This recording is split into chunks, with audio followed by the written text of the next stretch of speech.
దేవుని పరిశుద్ధమైన నామానికి మహిమ ఘనత ప్రభావాలు కలుగునుగాక. మన ప్రభు అయిన యేసుక్రీస్తు అతి శ్రేష్టమైన నామములో మీ అందరికీ కూడా నా హృదయపూర్వకమైనటువంటి వందనాలు, శుభాలు తెలియజేస్తా ఉన్నాను. యేసుకి ఒకసారి మంచి స్తోత్రం చెప్దాం. హల్లెలూయా చెప్పాలి బిగ్గరగా, హల్లెలూయా. సంతోషంగా ఉన్న వారు చప్పట్లు కొట్టి ప్రభు నామని ఘనపరుద్దాం. Praise the Lord. ఈ పగటి వేళ వాక్య ధ్యానం నిమిత్తం యోనా గ్రంథాన్ని తెరుద్దాం. యోనా గ్రంథం 1వ అధ్యాయం 6వ వచనం. ఇప్పుడు ఓడ నాయకుడు అతని యొద్దకు వచ్చి, ఓయి నిద్రపోతా, నీకేమి వచ్చినది? లేచి నీ దేవుణ్ణి ప్రార్థించుము, చావకుండా ఆ దేవుణ్ణి మన యందు కనికరించునేమో అనెను. యోనా చరిత్ర మనందరికీ తెలిసిందే, సండే స్కూల్ పిల్లలకు కూడా తెలుసు. అసలు బైబిల్తో పరిచయం లేని వాళ్ళు, మందిరానికి ఏదో నామకార్థంగా వచ్చే వాళ్ళకి తప్ప అందరికీ కూడా యోనా చరిత్ర తెలిసిందే. యోనా ఒక ప్రవక్త, హీఈస్ ఎ ప్రాఫిట్. దేవుని సేవలో వాడబడుతున్నట్లుగా కనబడుతున్నప్పటికీ ఇద్దరుంటారు, వక్తలు ప్రవక్తలు. వక్తలు ప్రవక్తలు. వక్తలు అంటే తమకు ఇష్టమైన సందేశాన్ని అనర్గళంగా బోధించగలిగిన వారిని వక్తలు అంటారు. ప్రజలను మెప్పించడము కొరకు బోధించే వారిని వక్తలు అంటారు. ఆత్మశక్తితో కాక వాక్చాతుర్యముతో బోధించే వారిని వక్తలు అంటారు. కానీ ప్రవక్తలు అంటే ఎవరు అంటే, అది కష్టమైన కఠినమైన దేవుడు బోధించమన్న సత్యాన్ని, అది ఎంత వ్యతిరేకత వస్తుందని తెలిసిన బోధించేటువంటి వారిని ఏమంటారు అంటే ప్రవక్తలు అంటారు. ఈయన వక్త కాదు, ప్రవక్త. ప్రవక్త అంటే ఏమని చెప్పాను? తనకిష్టమైన సందేశాన్ని బోధించేవాడు కాదు. దేవుడు ఏదైతే చెప్తాడో దానినే ప్రజల ఎద్దుకు మోసుకెళ్లేవాడిని ప్రవక్త అంటారు. నేటి ప్రవక్తలకి ఆనాటి ప్రవక్తలకి చాలా తేడా ఉంది. నేటి ప్రవక్తలు ఎవరయ్యా అంటే, అదిగదిగదిగదిగదిగో ఆ పసుపు చీర కట్టుకుని చూడ అమ్మా, దేవుడు నీతో మాట్లాడుతున్నాడు. దేవుడు అంట నీకు ఓ మూట బంగారం వేస్తాడంట ఈ సంవత్సరంలో, నేను దీవించబోతున్నాడు అనగానే మరి ఎక్కడి నుంచి వచ్చిందో ఆ ఏడుపు. ఏడిసి దేవుడు నాతో మాట్లాడాడు అని ఏడుస్తూ ఉంటారు. ప్రపంచం వీళ్ళకి పెట్టిన పేరు, నులివెచ్చని క్రైస్తవులు వీళ్ళకి పెట్టిన పేరు, దేవుని రాకడను గురించిన సంపూర్ణమైన నిరీక్షణ లేని వారు వీరికి పెట్టిన పేరు, భూ సంబంధమైన వాటి అందే నిరీక్షణ కలిగిన వారు వీరికి పెట్టిన పేరు ప్రవక్తలు. కానీ మీరు పాత నిబంధనలో చూడండి, ప్రవక్తలైన అనబడిన వారు ఎట్లున్నారంటే, దేవుని ఉగ్రతని, కఠినమైన ఉపదేశాన్ని, వ్యతిరేకత వస్తుందని తెలిసినా మోసుకొని తీసుకొని ప్రకటించిన వారిని ప్రవక్తలు అని తెలియజేశారు. కాబట్టి ఈయన ఒక ప్రవక్త, తిరుగులేని ప్రవక్త. అయితే ఈయన గురించి మనకు తెలుసు. దేవుడు ఎటు వెళ్ళమన్నాడు యోనాని చెప్పండి? నినివే వెళ్ళమన్నాడు. ఈయన ఎటు పోయాడు? తర్షీషు పోయాడు. అయితే తను ఎక్కినటువంటి ఆ ఓడకి భయంకరమైనటువంటి పరిస్థితులను అనుమతించి సముద్రంలో పడవేయబడేటట్లుగా అనుమతించి ఒక పెద్ద చేపకు ఆజ్ఞాపించి, ఆ చేప ప్రవక్త అయిన యోనాను తినకుండా చాలా భద్రంగా ఒడ్డు మీద కక్కేసేటట్లుగా నడిపించి, మొత్తానికి దేవుడు అనుకున్నటువంటి పట్టణానికి చేరుస్తాడు. ఎక్కడికి చేరుస్తాడు? నినివే పట్టణానికి చేరుస్తాడు. ఇది మనందరికీ తెలిసిందే. అయితే ఈ పగటి వేళ నేను చెప్పాలని అనుకుంటున్నటువంటి మాట ఏంటంటే, ఒక వ్యక్తిని తిరిగి ప్రార్థన కొరకు పురికొల్పడానికి, పునరంకితం చేయడానికి, తిరిగి మోకాళ్ళు వేసేటట్లుగా చేయడానికి, తిరిగి చేతులెత్తి ప్రార్థించడానికి, తిరిగి కన్నీటి పర్యంతమై ఆయన సన్నిధిని గోచాడడానికి ఆయన ఏర్పాటులో ఉన్న ప్రవక్తనే కానీ, దైవజనునే కానీ, విశ్వాసనే కానీ ఎంత భయంకరమైన పరిస్థితులకైనా అప్పగిస్తాడు. దేవుడు ప్రార్థన యందు తీవ్రత కలిగిన వాడు. దేవుడు ప్రార్థనా పరుల యందు ఆసక్తి కలిగిన వారు. ప్రార్థనా పరులు ప్రార్థనను కోల్పోయినప్పుడు వారిని తిరిగి ప్రార్థన కొరకు నిలబెట్టడంలో దేవుడు ఎంత రోషం కలిగిన వాడో నిరూపించే ఒక గ్రంథం యోనా గ్రంథం. చప్పట్లు కొట్టండి ఒకసారి, కొట్టాలి గట్టిగా, హల్లెలూయా చెప్పాలి, హల్లెలూయా. ఈ పగటి వేళ మీ అందరూ అర్థం చేసుకోవాల్సిన విషయం, జ్ఞాపకం చేసుకోవాల్సిన విషయం ఏంటంటే, మీలో లేదా మనందరిలో ప్రార్థన చేయని వారు ఎవరు లేరు. కష్టం వచ్చినప్పుడు, కన్నీరు వచ్చినప్పుడు, అప్పు వచ్చినప్పుడు, నింద వచ్చినప్పుడు, ఏం చేయాలో అర్థం కానప్పుడు, మరణ పడక మీద ఉన్నప్పుడు, బంధువులకు బాగోలేనప్పుడు, సొంత వారికి ఏదో అయినప్పుడు, మనకే అనారోగ్యం వచ్చినప్పుడు, కారణం ఏదైనా, సమయం ఏదైనా, స్థలం ఏదైనా, సందర్భం ఏదైనా, నాకు తెలిసి ఇక్కడ ప్రార్థించని వారు ఎవరూ లేరు. అందరూ ప్రార్థించిన వాళ్ళే. ప్రార్థించడం మాత్రమే కాదు, ప్రార్థించి జవాబులు పొందిన వాళ్ళు ఉన్నారు ఇక్కడ. అందరూ ఒకళ్ళు కాదు. నా విశ్వాస జీవితంలో నేను ప్రార్థన చేయగా ఒక్క ప్రార్థన కూడా జవాబు పొందుకోలేదండి అన్నవాళ్ళు ఎవరైనా ఉంటే చేతులెత్తండి. ఒక్క ప్రార్థనకు కూడా నేను జవాబు పొందుకోలేదు, ఏ ప్రార్థన దేవుడు నా ప్రార్థన వినలేదు అన్నవాళ్ళు ఎవరైనా ఉంటే ధైర్యంగా చేయగలుగుతారా? లేదండి, నా ప్రార్థనలన్నీ ప్రభు ఇంతవరకు వినుకుంటూనే వచ్చాడు, అద్భుతాలు చేస్తూనే వచ్చాడు, ఎన్నో ప్రార్థనలకు జవాబు నేను పొందాను, అందుకు నేను సాక్షిని అన్నవాళ్ళు ఎవరైనా ఉంటే మీ కుడి ఆస్తని ఎత్తగలుగుతారా? దీని అర్థం ఏంటయ్యా అంటే, అందరం ప్రార్థన తెలిసిన వాళ్ళమే, ప్రార్థన అనే విద్య ఎరిగిన వారమే. ప్రార్థన తెలియక మనం ఇంతవరకు రాలేదు. ఇంకా కొంచెం లోతుగా వెళ్ళి మాట్లాడితే, మీలో అనేకులు ప్రార్థనా పరులు ఉన్నారు, స్తోత్రం, విజ్ఞాపనకర్తలు ఉన్నారు, హల్లెలూయా. కన్నీటితో దేవుని పాదాలను పట్టుకొని గోచాడగలిగినటువంటి పట్టుదల కలిగిన ప్రార్థనా పరులు ఉన్నారు. ప్రార్థనలో విసుగని వారు మీలో ఉన్నారు. ప్రార్థన యొక్క మాధుర్యాన్ని, ప్రార్థన చేయగా జరిగిన అద్భుతాలని ఏకరువు పెట్టగలిగినటువంటి సాక్షులు మీలో అనేకులు ఉన్నారు. లేకపోతే అందరూ ఉన్నట్టే. ఎందుకు ఈ మాటలు చెబుతున్నానంటే, ప్రార్థన అనుభవం లేకుండా ఎవరు కూడా దేవుని సన్నిధికి మీరు రాలేరు. అయితే ఈ పూట సందేశం ఏంటంటే, గతంలో చేసిన ప్రార్థన ఇప్పుడుందా? గతంలో కార్చిన కన్నీరు ఈరోజు ఉందా? గతంలో వేసిన మోకాళ్ళ అనుభవం నేటికి ఉందా? ఈరోజు చాలా మంది ప్రార్థన అనుభవాలు తగ్గిపోవడానికి గల కారణం, ఒక్కొక్కరిని తట్టి లేపితే కొన్ని కారణాలు బయటకు వస్తాయి. కొంతమందికి అనుకున్నవన్నీ జరిగిపోయాయి కాబట్టి ఇక ప్రార్థించాల్సిన అవసరం లేదు. కొంతమంది సుఖానికి అలవాటు పడ్డారు కాబట్టి ఇక వారికి ప్రార్థన అలవాటు తప్పిపోయింది. కొంతమందికి కఠినమైపోయింది, వాత వేయబడిన మనస్సాక్షి వచ్చేసింది కాబట్టి ఇక ప్రార్థన చేయాల్సిన అవసరం లేదు. కొంతమందికి అనుకున్నవి జరగలేదు కాబట్టి ప్రార్థన కూడా మానేసిన వాళ్ళు కొంతమంది ఉండొచ్చు.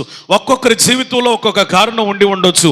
అయితే నీలో ఉన్న ప్రార్థన పరుణ్ణి తిరిగి పరిశుద్ధాత్ముడు నిలబెట్టాలని ఈ సందేశాన్ని వినిపింపజేస్తా ఉన్నాడు, స్తోత్రం, ప్రైజ్ ది లార్డ్. ఎంత గొప్ప ప్రార్థన పరుడు, ఎంత గొప్ప ప్రవక్త అయినటువంటి యోనా ఎలాంటి పేరుతో పిలువబడ్డాడో ఒకసారి మనకు ఆలోచిస్తే చాలా దయనీయంగా ఉంటుంది. ఎందుకో తెలుసా? వాడ మునిగిపోయే పరిస్థితికి వస్తూ ఉంటే, వాడలో ప్రయాణం చేస్తున్నటువంటి ప్రతి ప్రయాణికుడు వారి దేవీ దేవతలకు ప్రార్థన చేస్తూనే ఉన్నారు. అందరి ఏకరువు పెట్టి గొల్లు చేసి ప్రార్థన చేస్తూ ఉన్నారు. ఆ వాడంతా కూడా ప్రార్థనా శబ్దాలతో నింపబడింది. ఒకసారి ఊహించండి. వాళ్ళకు తెలిసిన దేవుడు కానీ, తెలియని దేవుడు కానీ, నిజ దేవుడు కానీ, లేకపోతే దేవుళ్ళు అనబడుతున్న వారు కానీ, ఎవరైనా సరే వాళ్ళ దేవుళ్ళకి ఆయా దేశ ప్రజలందరూ కూడా మొర్ర పెట్టి ప్రార్థన చేస్తూ ఉన్నారు, ఒక్క యోనా తప్ప. అలాంటి పరిస్థితులలో వాడనావికుడు అందరినీ చెక్ చేస్తూ ఉన్నాడు. చెక్ చేస్తూ ఉంటే ఈ ఒక్కడు మాత్రం మత్తుగా నిద్రపోతున్నాడు. మత్తుగా నిద్రపోతూ ఉంటే మీరు చదివినట్లుగా 6వ వచనంలో రాయబడిన మాట ఏంటంటే, ఓయి నిద్రపోతా, నీకేం వచ్చింది? నీకేం వచ్చిందంటే అర్థం ఏంటి తెలుసా? మన వ్యవహారిక భాషలో నీకేం పోయే కాలం వచ్చిందని అర్థం. ఒక ప్రవక్త, ఒక అభిషేకించబడిన వాడు తను ప్రకటిస్తే ఉజ్జీవం వచ్చేది. తను అడుగుపెట్టిన ప్రతి స్థలంలో ప్రజలు కన్నీరు కార్చి మొర్ర పెట్టేవారు, ప్రార్థన చేసేవారు, పాపాలు ఒప్పుకునేవారు. అలాంటి ప్రవక్త ఎలాంటి పిలుపుకి నోచుకుని దిగజారిపోయిన అనుభవంలోనికి వెళ్ళాడంటే, ఓయి నిద్రపోతా. దేవదానం గారు మనల్ని కూడా అనేక సందర్భాల్లో దేవుడు ఎలాగే పిలుస్తున్నాడు. ఏమన్నా తెలుసా? నిద్రపోతా, నీకేం పోయే కాలం వచ్చింది, నువ్వెవరివి, నువ్వెలా ప్రవర్తించాలి, నువ్వెలా మెలకువ కలిగి ఉండాలి. నిద్రపోతుల గురించి బైబిల్లో అనేక పర్యాయాలు లేఖనాలు సెలవిస్తా ఉన్నాయి. నిద్రపోతున్న వారులారా, నిద్రించుచున్న వారులారా ఎక్కడి నుంచి లేవాలంట? మృతులలో నుండి లేవాలి. అంత మాత్రమే కాదు, యోవేలు గ్రంథం అంతా కూడా ఎవరికి పిలుపునిస్తుందంటే, మత్తులారా మేల్కొనండి. యేసు ప్రభు కూడా తను సశరీరునిగా జీవించిన దినములలో తనతో ప్రార్థన చేయడానికి వచ్చినటువంటి ప్రధాన శిష్యులతో ఏమని చెప్తున్నాడంటే, ఒక్క గడియ కూడా మీరు మేల్కొని ప్రార్థన చేయలేరా? Even 1 hour can't you pray? ఒక గంట కూడా ప్రార్థించే, మెలకుగా ఉండి ప్రార్థించేటువంటి అనుభవాన్ని మీరు సంపాదించుకోలేకపోయారా? ఈరోజు నేటి సంఘములో ఉజ్జీవం తగ్గిపోవడానికి గల కారణం, కుటుంబాలలో ఆత్మీయత తగ్గిపోవడానికి గల కారణం, మండిన వాళ్ళు ఆరిపోవడానికి గల కారణం, ప్రార్థన పరులు ప్రార్థన లేకుండా బ్రతకడానికి గల కారణం ఏంటయ్యా అంటే, వాళ్ళ జీవితాలలో మత్తు ఏలుబడి చేస్తా ఉంది. ఏ సంఘంలో ఉన్న విశ్వాసులైతే ఉదయకాలంలో లేచి ప్రార్థిస్తారో ఆ సంఘము నిశ్చంతగా, నిర్భయముగా, నిశ్చయముగా ఉజ్జీవాన్ని పొందింది. ఆమేన్. ఏ కుటుంబంలో అయితే ఉదయకాల ప్రార్థనలు జరుగుతాయో ఆ కుటుంబం నిశ్చయముగా అన్ని కోణాలలో దీవించబడుతుంది. చాలా మందికి ఒక డౌట్, పాస్టర్ గారంటే ఎన్నో చేస్తున్నాం, ఏదో చేస్తున్నాం, మందిరానికి వస్తున్నాం, కానీ మా జీవితాలలో నిజమైన ఆశీర్వాదాన్ని చూడలేకపోతున్నాం. నువ్వు కానుకలు ప్రతి ఆదివారం మందిరానికి రా, గొప్ప పరిచర్య చేయి. అయితే ఉదయకాల ప్రార్థన లేని ఎవ్వరూ కూడా బాగుపడలేరు, దీవించబడలేరు, ఆశీర్వదించబడలేరు. దేవుడు నీకు ఇవ్వాలనుకున్నటువంటి దీవెనలను ఎట్టి పరిస్థితుల్లో పొందలేరు. ప్రార్థనా జీవితాన్ని కోల్పోయి మత్తుడైపోయినటువంటి ఒక ప్రవక్తనే దేవుడు విడిచిపెట్టకుండా, ఓ ఈ నిద్రపోతా, నీకేం వచ్చింది అని అన్యుడు అనేటట్లుగా అనుమతించాడంటే, ప్రవక్త విషయంలో దేవుడు ఎంత రోషము కలిగి ఉన్నాడో చూడండి. ఈరోజు నేనంటాను, ప్రార్థన చెయ్యని అందరి విషయమై పరిశుద్ధాత్ముడు రోషము కలిగిన వాడై, దైవికమైన కోపము కలిగిన వాడై మనందరితో ముచ్చటిస్తా ఉన్నాడు. ఇతడు ప్రార్థించలేకపోవడానికి గల కారణాలు చూడండి ఒకసారి. నినివే కళ్ళమంటే తర్షీషుకు పోతున్నాడు, మార్గం తప్పిపోయింది.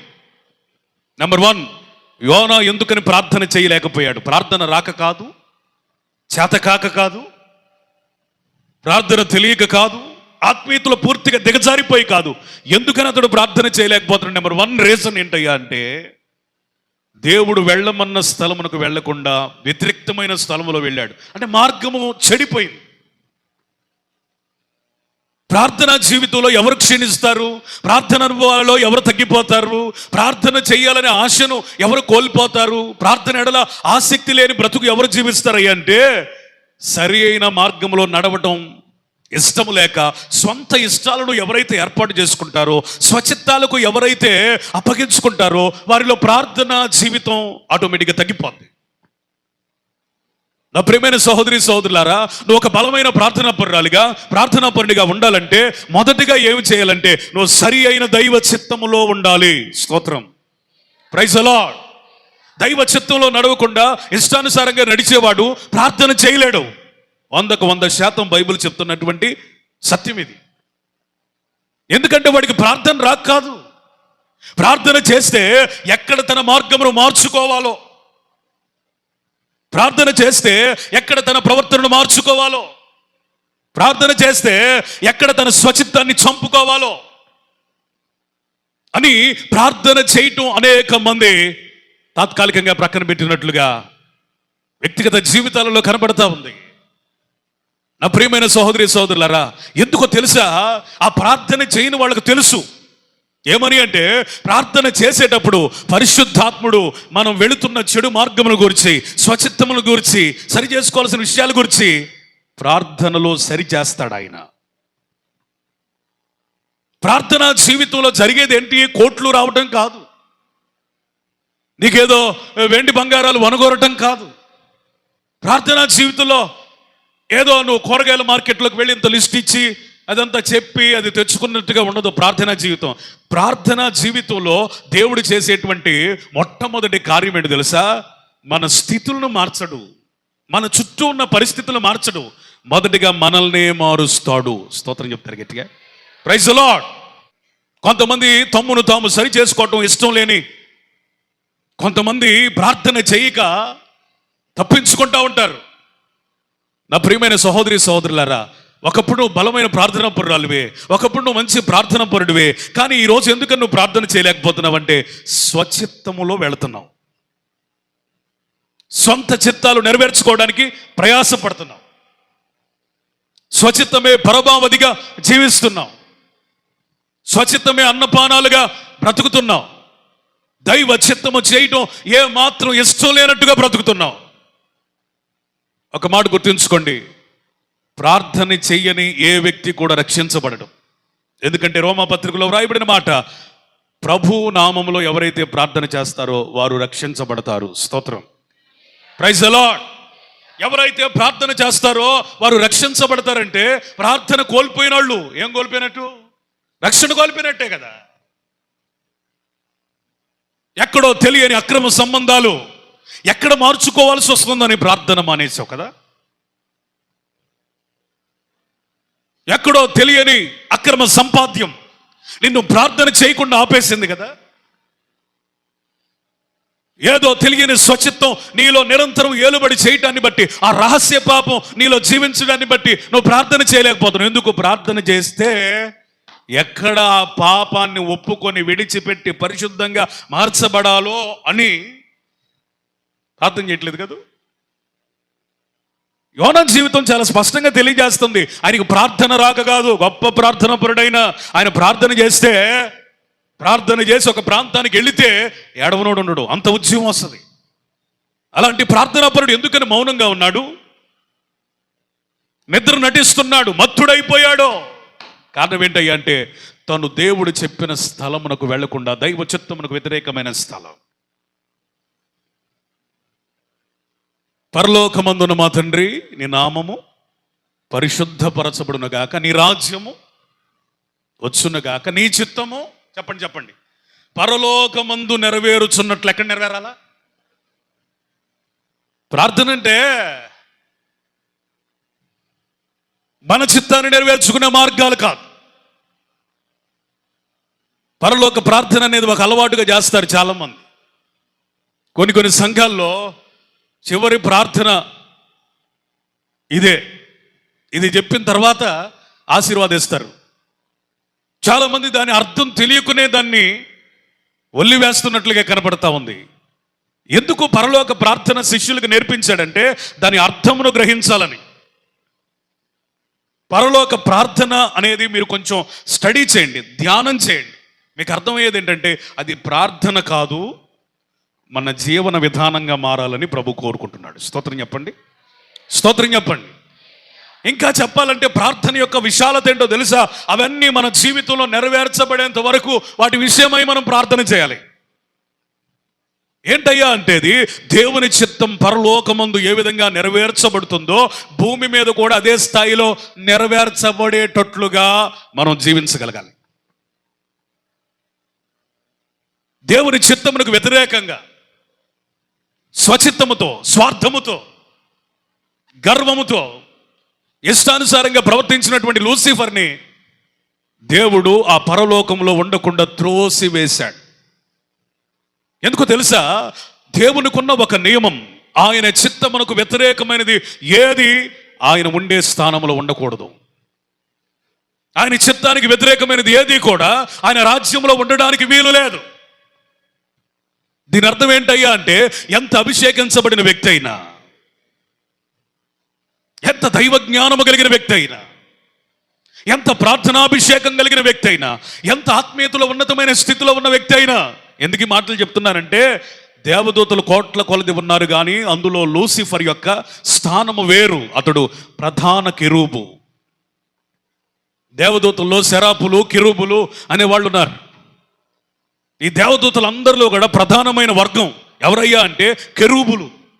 ఆ కెరూబుల్లో కూడా ఒక అత్యున్నతమైన అభిషేకం పొందిన వారు ఎవరయ్యా అంటే ఇదిగో ఈ లూసిఫర్. కాలుతున్న రాళ్ల మధ్య జీవించిన వాడు అంటే ఆత్మ సంబంధమైన అర్థం ఏంటయ్యా అంటే అతడు నిత్యము మండుచున్నవాడు. స్తోత్రం చెప్తారు గట్టిగా. అతడు నిత్యము మండుచున్నవాడు. అతడు సౌందర్యము కలిగిన వాడు. సౌందర్యం అంటే శరీర సంబంధమైన సౌందర్యం అనుకునేరు, అది మహిమాలోకం.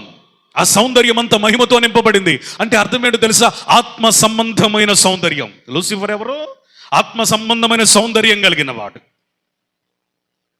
అంత మాత్రమే కాదు, లూసిఫర్ గొప్ప ఆరాధకుడు. Is a great worshipper. అతడు ఆరాధిస్తే దేవదూతలందరూ కలిసి పాడతారు. ఆరాధనకు తన్మయత్వంతో దేవుడు సంతోషిస్తాడు. ఇతడు అభిషేకం కలిగిన వాడు, ఆత్మ సంబంధమైన సౌందర్యం కలిగిన వాడు, నిజ ఆరాధకుడు. ఎన్ని గొప్ప లక్షణాలు కలిగి దేవుని ప్రక్కనే ఉండడానికి అనుమతించబడిన వ్యక్తి. స్వచిత్తము ఎప్పుడైతే తనలో మొలిచిందో దేవుడు వెంటనే గ్రహించాడు. అతనిని తన ప్రక్కన కాదు కదా, అసలు పరలోకంలో ఉండడానికే ఇష్టపడకుండా అతన్ని నెట్టివేశాడు. ఇక అతనికి ప్రార్థన జీవితం లేదు, అతనికి అభిషేకం లేదు, తనున్న స్థానాన్ని కోల్పోయాడు. అయితే లూసిఫర్ను నెట్టివేసినట్లుగా మనల్ని ఇంకా నెట్టివేయలేదు. కారణం ఏంటో తెలుసా, ఆయన దీర్ఘశాంతం. ఇకనైనా ప్రార్థన చేస్తామని ఎదురు చూస్తూ ఉంది. దేవునికి స్తోత్రం చెప్పండి, గట్టిగా చెప్పాలి హల్లెలూయా. నీ ప్రార్థనకు ఆటంకం ఏదయ్యా అంటే స్వచిత్తం. దాదాపుగా కొన్ని నెలలకు మా షింక్ పాడైపోయింది. 4-5 నెలల నుంచి షింక్ పాడైపోయింది. అన్నం తిన్న తర్వాత షింక్లోకి వెళ్ళి కడుగుదామంటే భయం వేస్తుంది. ఎందుకంటే కొద్దిగా అలా కడుక్కున్నా కానీ వెంటనే కింద పైపులో నుంచి పైకి నీళ్ళు వచ్చేస్తున్నాయి. బాగు చేయించాలి కానీ మీటింగ్లు హడావుడి, ఏదో ఒక చోట ప్రార్థన, చూద్దాంలే అని ఒక నిర్లక్ష్యం కూడా. మొత్తానికి మన మీటింగ్ల టైంలో ప్లంబర్ని పిలిపించి, ఇదేంటోనండి కడుగుతుంటే నీళ్ళన్నీ, సార్ షింక్లో మీరేమి అంట్లు కడక్కండి, దానివల్ల ఇది బ్లాక్ అయిపోయి గడ్డగట్టిపోయి మీకు నీళ్ళు వెళ్లకుండా అడ్డుపడిపోయింది అని చెప్పి వెళ్ళిపోయాడు. 5 నెలలుగా నీటి ప్రవాహం ఆగిపోయింది. ఒక్క 5 నిమిషాల్లోనే సరి చేయబడింది. ఈ 5 నెలలుగా నీటి ప్రవాహాన్ని ఆపేసింది ఏంటయ్యా అంటే ఆయన స్వయంగా చేత్తో పట్టుకొని చూపించి ఆయన పడేశాడు గోడవతల. వ్యర్థమైనది అడ్డుపడి నీటి ప్రవాహాన్ని ఆపేసింది. ఎందుకు పరిశుద్ధాత్ముని ఉదాహరణ మీకు తీసుకొని వచ్చాడంటే, నీటి ప్రవాహం బాగానే ఉంది, ప్రార్థనా జీవితం బాగానే ఉంది, నువ్వు ప్రార్థన చేసేటువంటి సామర్థ్యం చాలా బాగుంది, ఎలా ప్రార్థన చేయాలో విశేషమైన జ్ఞానం నీకు ఇచ్చాడు ప్రభు. అయితే చెప్పండి నీ ప్రార్థనా జీవితానికి ఏదో వ్యర్థమైనది అడ్డుపడింది. వ్యర్థమైనది ఏదో అడ్డుపడింది. నేనైతే ప్లంబర్ని పిలిచాను, మనమైతే ఎవరిని పిలవాలి చెప్పండి. మన జీవితాలను కట్టగలిగిన, బాగు చేయగలిగిన, తిరిగి నిరాటంకంగా ప్రార్థన చేయగలిగిన, ప్రార్థన చేయటానికి ఆటంకంగా ఉన్న ప్రతి వ్యర్థమును తీసివేయగలిగిన పరిశుద్ధాత్ముణ్ణి ఆహ్వానిస్తే మన ప్రతి వ్యర్థత్వాన్ని తీసివేస్తాడు. చెప్పలు కొడదాం ఒకసారి, స్తోత్రం చెప్పాలి గట్టిగా, హల్లెలూయా హల్లెలూయా. నా ప్రియమైన సహోదరి సహోదరులారా, నేను అప్పుడెప్పుడో ఒకసారి విన్నాను, కేవలం వంటగదిలో షింకు పాడవటం వల్లనే వంటగది అంతా పగలగొట్టి తిరిగి నిర్మించాల్సిన పరిస్థితి వచ్చింది. ఎందుకంటే లోపల ఉన్నవన్నీ కూడా బ్లాక్ అయిపోయినాయి. ఎందుకు ఈ మాట చదువుతున్నాను తెలుసా? నీ చిన్న అవిధేయత, నీ చిన్న స్వచిత్తం, నువ్వు చిన్నది అనుకుంటున్నటువంటి భక్తిహీనత నీ ఓవరాల్ ప్రేయర్ లైఫ్కే, నీ ప్రార్థనా జీవితం మొత్తానికే ఇబ్బందిగా పరిణమించవచ్చు. ఒక దైవజనుడైనా ఒక విశ్వాస అయినా ప్రార్థన ఉన్నంత వరకే వాడబడతాడు. స్తోత్రం చెప్తారు గట్టిగా, స్తోత్రం చెప్పండి. నువ్వెంత గొప్పడివైనా ఎంత గొప్పదానివైనా నీలో ప్రార్థన జీవితం ఎప్పుడైతే తగ్గిపోద్దో ఆటోమేటిక్ అభిషేకం తగ్గిపోద్ది. దేవుడు నేను వాడుకోవటం తగ్గించేస్తాడు. ఎందుకు అంటే ఆయనకి ప్రార్థనా పరులు కావాలి. స్తోత్రం చెప్తారు గట్టిగా, స్తోత్రం చెప్తారు గట్టిగా. నేటి దినములలో సంఘానికి కావలసింది ఎవరు? ప్రసంగికులు కాదు. సంఘానికి కావలసింది ఎవరు? పరిచారకులు కాదు. సంఘానికి కావలసింది ఎవరు? ఏదో ఉత్తిత్తి విశ్వాసులు కాదు. విశ్వాసులైనా, ప్రసంగికులైనా, పరిచారకులైనా అందరూ ప్రార్థనా పరులుగా ఉండాలి. ఆమె చెప్తారా? అందరూ ప్రార్థనా పరులుగా ఉండాలి. స్తోత్రం చెప్తారా? ప్రసంగికుడు ప్రార్థనాపరుడైతే, పరిచారకుడు ప్రార్థనాపరుడైతే, విశ్వాసి ప్రార్థనాపరుడైతే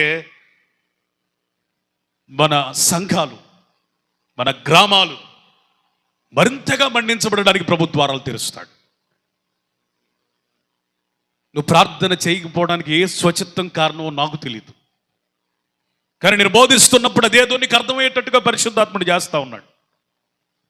ఆ స్వచిత్తాన్ని ఈ పగటి వేళ విడిచిపెడితే నువ్వు నిరాటంకంగా నిర్భయముగా ప్రార్థన చేస్తావు. స్తోత్రం చెప్పండి. Praise the Lord. నీ మీద నేరారోపణ చేసే మనసు నీలో ఉంటే ప్రార్థన ఎడసాగిద్ది.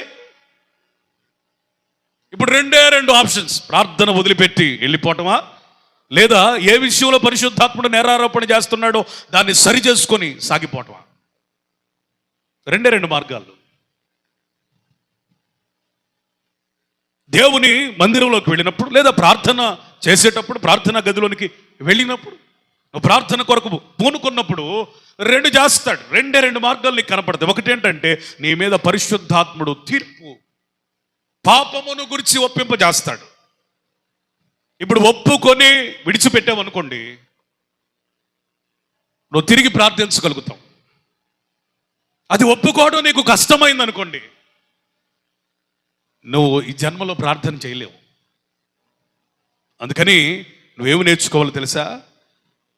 నీ ప్రతి తప్పిదమును ఒప్పుకొని ప్రార్థన చేయాలి. స్తోత్రం. Praise the lord.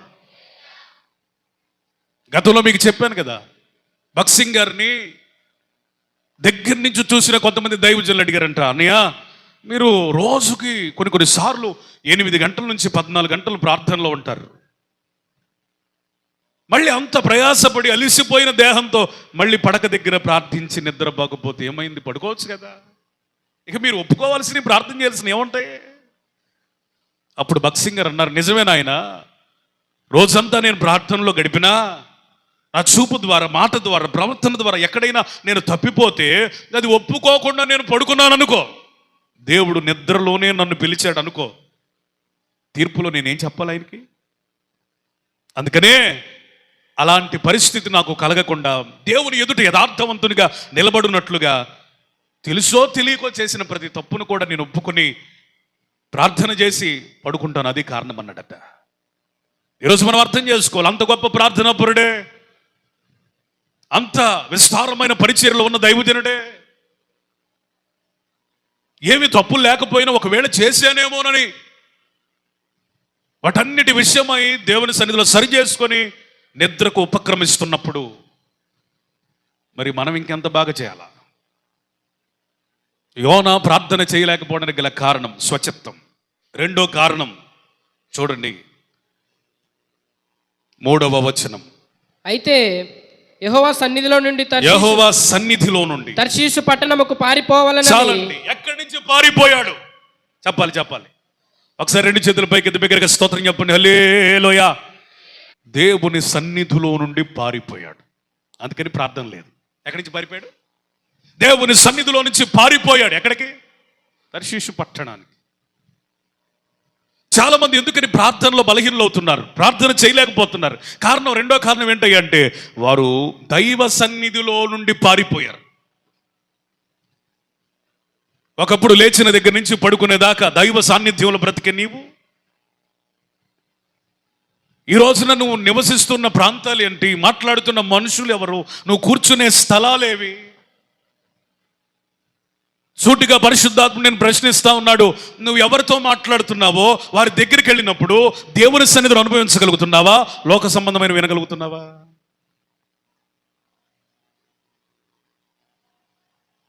కొంతమందిగా మీరు కూడి మాట్లాడుకుంటున్నప్పుడు దైవ సన్నిధిని అనుభవిస్తున్నారా, లేకపోతే లోకపరమైన ముచ్చట్లు పెట్టుకుంటున్నారా?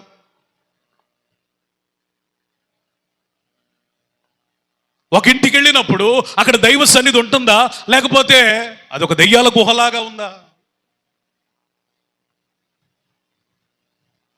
నా ప్రియమైన సహోదరి సహోదరులారా, ఒక దైవజనునికైనా ఒక విశ్వాసికైనా దేవుని కొరకు ఎదగడానికి మంచి వనరు దేవుని సన్నిధి. స్తోత్రం, ప్రైజ్ ది లార్డ్. కొంతమంది ఎదగవలసినంత ఎందుకని ఎదగలేకపోతున్నారు? దేవుని కొరకు చేయవలసినంత ఎందుకు చేయలేకపోతున్నారు? బ్రతకవలసినంత దేవుని కొరకు ఎందుకని బ్రతకలేకపోతున్నారు? Because of the lost the presence of God. దేవుని సన్నిధిని కోల్పోయిన వారు. ఈరోజు సుట్టిగా ప్రశ్నిస్తున్నా, నీకు దేవుని సన్నిధి అనబడిన ఆస్తి ఉందా? దేవుని సన్నిధి అనబడిన అగ్ని ప్రాకారం ఉందా? దేవుని సన్నిధి అనబడిన ఆహారం ఉందా? దేవుని సన్నిధి అనబడిన అగ్ని ఉన్నదా? దేవుని సన్నిధి అనబడిన అభిషేకం ఉందా? నీకు ఎన్నన్నా ఉండనే దేవుని సన్నిధిని కోల్పోయావంటే నువ్వు ఒక విలువ లేని వ్యక్తివి. You have no value in the sight of God. దేవుని కను దృష్టిలో నువ్వు విలువలేని దానివి, విలువలేని వాడివి. ఆస్తులు ఐశ్వర్యాలు కాదు, ఎంత దినములలో మనం సంపాదించుకోవాల్సింది ఏంటయ్యా అంటే దైవిక సన్నిధి. మరెక్కువగా దేవుని సన్నిధిలోనికి వెళ్ళి దావీదు ప్రార్థన చేసిన ప్రార్థన వినండి. అయ్యా, నీ యొద్ద ఒక వరం అడుగుచున్నాను. స్తోత్రం చెప్తారు గట్టిగా. ఒక వరము. ఈయనే రాజు, ఈయనకి ఇంక వరాలు ఇచ్చేది ఎవరు? దేవుడు తప్ప. అందుకని దైవ సాన్నిధ్యానికి వెళ్ళి దేవుని సన్నిధిలో మొర్ర పెడుతున్నాడు. ఏమనో తెలుసా? అయ్యా, నేను నీ యొద్ద ఒక వరం అడుగుతున్నాను. అదేంటో తెలుసా? చిరకాలము నీ మందిర ఆవరణంలో ఉండాలి. చప్పట్లు కొట్టండి గట్టిగా. పురుషుల సైడ్ వినబట్ల చప్పట్లు. స్తోత్రం, హల్లెలూయా. చిరకాలం, అప్పుడప్పుడు కాదు, నీకు ఇష్టం వచ్చినప్పుడు కాదు, నీకు కష్టం వచ్చినప్పుడు కాదు, చిరకాలం. అతడు ఆస్తులు అడగలేదు, ఐశ్వర్యాలు అడగలేదు, శత్రువుల ప్రాణాలు అడగలేదు, రాజ్యాలను కోరుకోలేదు, దీర్ఘాయుష్యును కోరుకోలేదు. తన తర్వాత తన పిల్లలు రాజుగా స్థిరపడాలని కూడా ప్రార్థన చేయలేదు. వాళ్ళ పిల్లల గురించి కూడా ఏమని ప్రార్థన చేశాడు తెలుసా? అయ్యా, చిరకాలము నీ సన్నిధిలో వారు జీవించే కృప దయచేయండి. స్తోత్రం చెప్పండి. తన కొరకు అదే ప్రార్థన. ఏంట ప్రార్థన? నీ సన్నిధిలో ఉండాలి. వృద్ధాప్యంలో మళ్ళీ ప్రార్థన చేశాడు. ఏమని? నా పిల్లలు నీ సన్నిధిలో ఉండ దయచేయి. నా పిల్లలు కూడా ఎక్కడ ఉండాలా? నీ సన్నిధిలో. నా ప్రియమైన సహోదరి సహోదరులరా, దైవ సన్నిధి కోల్పోయిన వారికి ప్రార్థన తగ్గిపోద్ది. దేవుని సన్నిధిలో నిలబడడానికి ఇష్టపడని వానికి ప్రార్థన తగ్గిపోయింది అంతే. ఎవరిని ఉద్దేశపూర్వకంగా నేను మాట్లాడతలేదు. కొంతమంది పురుషులను సూటిగా పరిశుద్ధాత్ముడు మాట్లాడుతున్న మాట, మీరు ప్రార్థనలో ఒక అర్ధ గంట కూడా నిలబడలేరు, వీధుల్లో గంటలు గంటలు ఎందుకని మీరు నిలబడి ముచ్చట్లు పెడుతున్నారు? మీరు ఒక సాటి సోదరునిగా, దైవజనునిగా మిమ్మల్ని హెచ్చరిస్తున్నాను. మీరు అరగంట కూడా ప్రార్థన ఉండటం లేదు, వీలుండి కూడా విజ్ఞాపన కౌడికి రావటం లేదు, కూడికి రావట్లేదు. మీరు గంటలు గంటలు ఎందుకు వీధుల్లో మాట్లాడుతున్నారు? పని పాట లేనిలాగా. రోషం లేదా? దేవుని కొరకు సిద్ధపాటు లేదా? సిద్ధపడాలని లేదా? నీ పిల్లలు బాగు చేసుకోవాలని లేదా? పురుషులారా, చాలా జాగ్రత్త. మీరు సరిగ్గా ఉంటే మీ కుటుంబాలు బాగుపడతాయి. మీరు దేవుని సన్నిధిని కోల్పోతే నీ భార్య కోల్పోద్ది, నీ పిల్లలు కోల్పోతారు. ఒక అరగంట ప్రార్థన చేయటం చేత కాదు, కానీ గంటలు గంటలు వీధుల్లో గడపడానికి ఎక్కడి నుంచి వస్తుందండి మనకి ఓపిక? యోనా సైతమే హెచ్చరించబడ్డాడు, ఓయే నిద్రపోతా, నీకేం పోయే కాలం వచ్చింది, ఎంత అపాయంలో నువ్వు ఉంటే ప్రార్థన చేయవు, పడుకున్నావు. నువ్వు అనుకుంటున్నావు, తింటున్నావు, తాగుతున్నావు, అంతా సరిపోతుంది, సెట్ అయిపోయింది లైఫ్ అనుకుంటున్నావా? గర్భిణీ స్త్రీకి ప్రసవ వేదన వచ్చినట్లు దేవుని రాకడ వచ్చింది. అంతా బాగుంది, సుఖంగా ఉన్నాం, సూపర్గా ఉన్నాం అనుకున్నప్పుడు హఠాత్తుగా వచ్చింది దేవుని రాకడ. ఇవి చెడ్డ దినాలు, దుర్దినాలని బైబిల్ ఘోషిస్తా ఉంటే నువ్వు చెట్ల కింద కూర్చొని రాళ్ల మీద కూర్చొని మాట్లాడతావా? కొంచెమన్నా ఉండాలి కండి దైవిక జ్ఞానం. బైబిల్ ఏం చెప్తుంది పురుషుల గురించి? పురుషులారా, పవిత్రమైన మీ చేతులు ఎత్తి ప్రార్థించండి. స్తోత్రం. పురుషులైన వారు సంఘాలకు వచ్చి ఏం చేయాలా? పవిత్రమైన మీ చేతులు ఎత్తి ప్రార్థన చేయాలా? కుటుంబ ప్రార్థనలకి గైర్హాజరు. ఒక పనులో, ఉద్యోగాలు, లేకపోతే సంథింగ్ ఏదైనా ఉండి రాకపోతే నేను ఎవరిని అన్నాను, కానీ ఇళ్ల దగ్గర ఖాళీగా కూర్చొని కుటుంబ ప్రార్థనలకు రాకుండా, ఉపవాస ప్రార్థనలకు రాకుండా, శుద్ధీకరణ కొడుకులు రెండిట్లో ఒకటెగ్గొట్టి ఒకదానికి రావటం, పాస్టర్కి నష్టమే లేదు, ప్రార్థన చేయని నీకు నష్టం. అర్థమైందా? దైవ సన్నిధి అంటే నీకు భయం వస్తుందా? ఏ భయం? దొంగకి భయం పోలీస్ స్టేషన్ చూడగానే, ప్రార్థన చేయనోడికి భయం ఎవరిని చూడగానే, మందిరం చూడగానే అమ్మో అమ్మో అమ్మో. ఆదివారం ప్రార్థనలు జరగవు కదా, ఒక గంట 3 పాటలు పాడతారు, 3-4 సాక్ష్యాలు చెబుతారు, కుసేపు వాక్యం వినొద్దాం, వాళ్ళకి భారం అని అనిపించదు. శనివారం అంటే ప్రార్థనలు జరుగుతాయి కదా, అమ్మో అంతంతసేపు ప్రార్థనలు. మనం ఏం చేస్తాం? కళ్ళు మూసుకొని, ఎప్పుడు కళ్ళు తెలుసుకొని గొడ్ల గుబ్బుల్లాగా చూసే మనం కళ్ళు మూసుకొని ఉండటం అంటే కష్టమే కదా అని రారు కొంతమంది స్త్రీలు, పురుషులు కూడా. చాలా జాగ్రత్త. మన జీవితాలలో దైవ సన్నిధి తగ్గిందంటే ప్రార్థన తగ్గినట్టే. అబ్రహాము గురించి దేవుడే స్వయంగా మాట్లాడుతున్న మాట వినండి. అబ్రహాం, ఇప్పుడు దాకా చాలా నిర్దోషంగా బ్రతికావు, నిందారహితంగా బ్రతికావు, వృద్ధాప్యం మంది వచ్చావు. నా సన్నిధిలో నువ్వెట్లా బ్రతకాలో తెలుసా? నిందారహితముగా బ్రతకాలి. స్తోత్రం చెప్పండి. ఇక్కడ మీరు పట్టుకోవాల్సిన ఒక పాయింట్ ఉంది. వృద్ధాప్యం వచ్చేంత వరకు, దేవుడు పిలిచిన నాట నుండి వృద్ధాప్యం వచ్చేంత వరకు నిర్దోషంగా, యథార్థంగా బ్రతికిన అబ్రహాముని దేవుడు ఏమని హెచ్చరిస్తున్నాడంటే, భక్తి బాగానే చేశాను, ఇంతవరకు బాగానే ఉందిలే అనే ఒక తేలిక స్వభావం నీలో రాకూడదు. అబ్రహాం, చాలా జాగ్రత్త.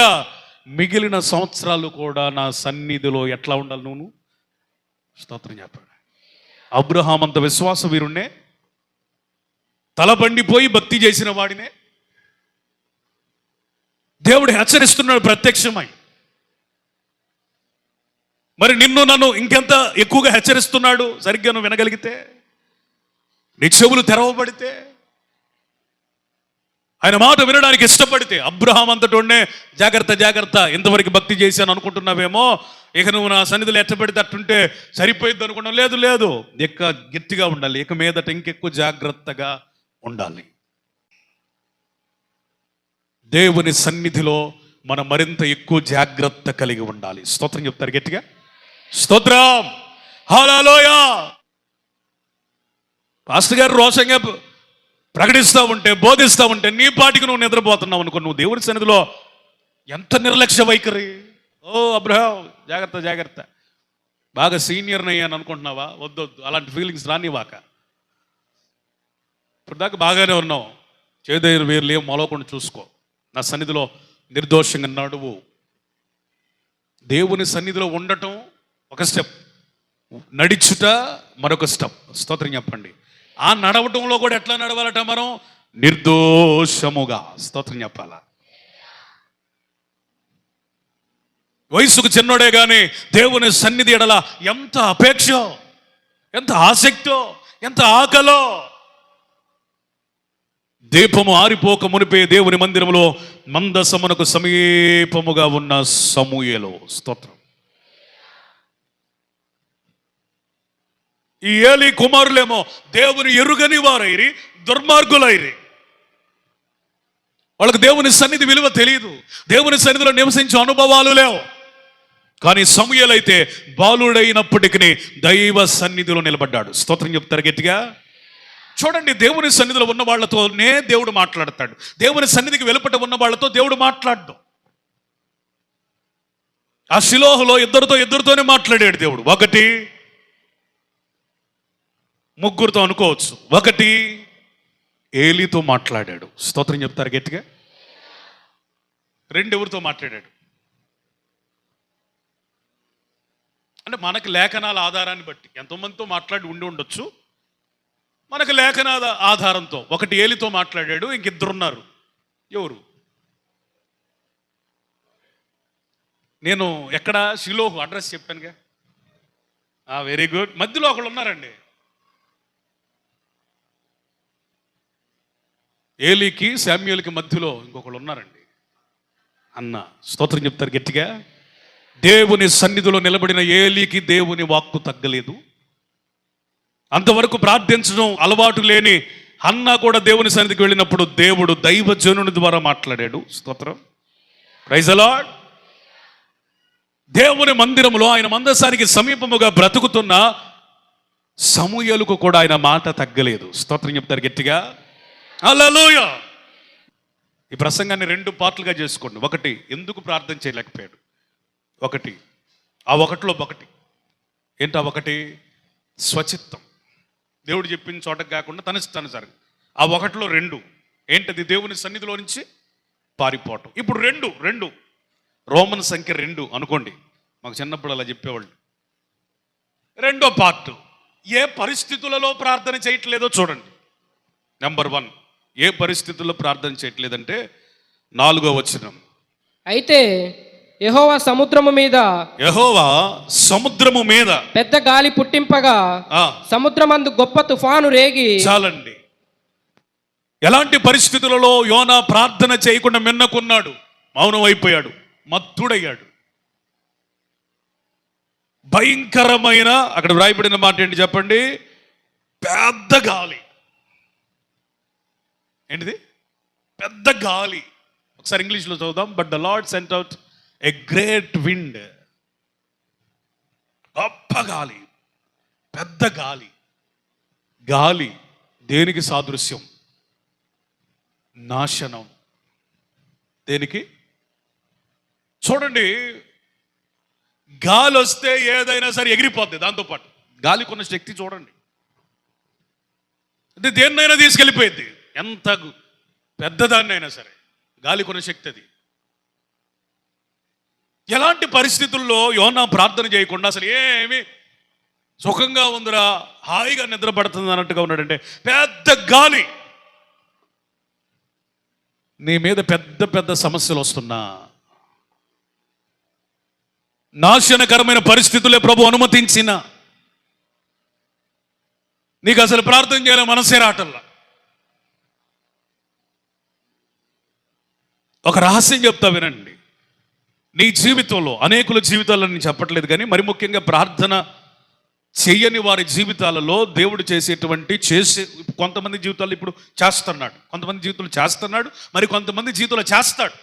ఏంటదంటే, నువ్వు గనక ప్రార్థన చేయకపోతే నువ్వు ఎలా ప్రార్థన చేయాలో, నీ చేత ఎలా ప్రార్థన చేయించాలో ఆయనకు బాగా తెలుసు. స్తోత్రం చెబుతారా? స్తోత్రం చెబుతారు గట్టిగా. పాస్టర్ గారండి, సమస్యల మీద సమస్యలండి. ప్రార్థన చేయకపోతే సమస్యల మీద సమస్యలు రాకపోతే సర్ప్రైజ్ మీద సర్ప్రైజ్ వచ్చిందా? బహుమానాల మీద బహుమానాలు వస్తాయా? దీవెనల మీద దీవెనలు వస్తాయా? ఆశీర్వాదం మీద ఆశీర్వాదం వస్తుందా? ఒక మాట వినండి, నీ జీవితంలో శ్రమ వెంబడి శ్రమ ఎందుకు? పాట రాశారు కదండి మీరే. శ్రమ వెంబడి శ్రమ అయినా కృప వెంబడి కృప కొరకే. అది ప్రార్థన చేసేవాడికి. ప్రార్థన చేసి చేయనోడికి పరిస్థితి అండి. శ్రమ వెంబడి శ్రమ వచ్చింది, ఎందుకంటే నువ్వు ప్రార్థన చేయట్లా. వింటున్నారా? ఎందుకు పాస్టర్ గారు ఈ శ్రమ? దేవా ఎందుకు ఈ శ్రమ? ఎందుకు? కష్టం వెంబడి కష్టం, శ్రమ వెంబడి శ్రమ, నింద వెంబడి నింద, కఠినమైన పరిస్థితులు, పెనుగాలులలాగా. ఇంత గాలిలోనన్నా నువ్వు ప్రార్థన చేస్తావని, ఈ పెనుగాలులకు భయపడైనా ప్రార్థన చేస్తావని. వింటున్నారా? ఎందుకంటే ఈ గాలులు వంటి శ్రమలు అంటే ఒకటే నువ్వు ప్రార్థన చేయట్లేదు, ఇప్పుడైనా ప్రార్థన చేస్తావని. ఇప్పుడు చెప్పండి, ప్రార్థన చెయ్యని నీకు శ్రమ మంచిదా చెడ్డదా? చెప్పాలి. స్తోత్రం చెప్పండి గట్టిగా. ఇది నేను కీడు కొరక మేలు కొరక? కానీ చాలా మంది ప్రార్థన చేయకపోవడం వలన దేవుడు ఇచ్చిన అవకాశాన్ని శాపంగా మార్చుకొని ఆ గాలికే కొట్టుకొని పోతున్నారు. కనీసం ఎంతవరకు ప్రార్థన చేయలేదు. గాలి వచ్చినప్పుడు అని చేద్దా? ఎంతవరకు ప్రార్థన చేయలేదు. సమస్య వచ్చినప్పుడు అన్న చేయాలిగా. ఎంతవరకు ప్రార్థన చేయలేదు. శ్రమ వచ్చినప్పుడు అన్న చేయాలిగా. ఎందుకు ఈ శ్రమ అని ఒక్క క్వశ్చన్ మార్క్ వేసుకోవాలిగా. నా జీవితంలో ఎందుకు ఈ పరిస్థితి అని ఒక్క ప్రశ్న వేసుకోవాలిగా. చాలా మంది ఏమనుకుంటారంటే, ఎట్ట జరిగేది అట్ట జరిగిద్దండి. ఏంటంటే ఎట్ట జరిగేది? క్రైస్తవుడి జీవితంలో ఎలా జరిగేది అలా జరగదు. నీ ప్రార్థన లేమే అలా జరిగిస్తుంది. ఒక క్రైస్తవుని జీవితానికి చుక్కాని వంటిది, చక్కగా త్రిప్పగలిగినది, అపాయాలను కూడా తప్పించగలిగినది ప్రార్థన. స్తోత్రం చెప్పండి గట్టిగా, స్తోత్రం చెప్పండి. ఎట్ట జరిగేది అట్ట జరిగిద్దండి అన్న వాళ్ళకి నేను ఒక సమాధానం చెప్తా, వినండి. నినివే పట్టణాన్ని ఉగ్రత చేత నాశనం చేయాలని దేవుడు అనుకున్నాడా లేదా? చెప్పాలి గట్టిగా. అనుకున్నాడా లేదా? అయితే ఎందుకని 100 సంవత్సరాల దాకా దానిని నశింప చేయలేదు? ఈ మధ్యలో ఏం జరిగింది? చెప్పాలి గట్టిగా. స్త్రీలు చెప్పట్లే మీరు. ఏం జరిగింది? ఎన్ని రోజులు చేశారు అమ్మా? ఒక సింగిల్ డే చేసిన ప్రార్థన ఏం చేసింది? వాళ్ళని ఒక్కరోజు చేసిన ప్రార్థన ఏం చేసేసింది?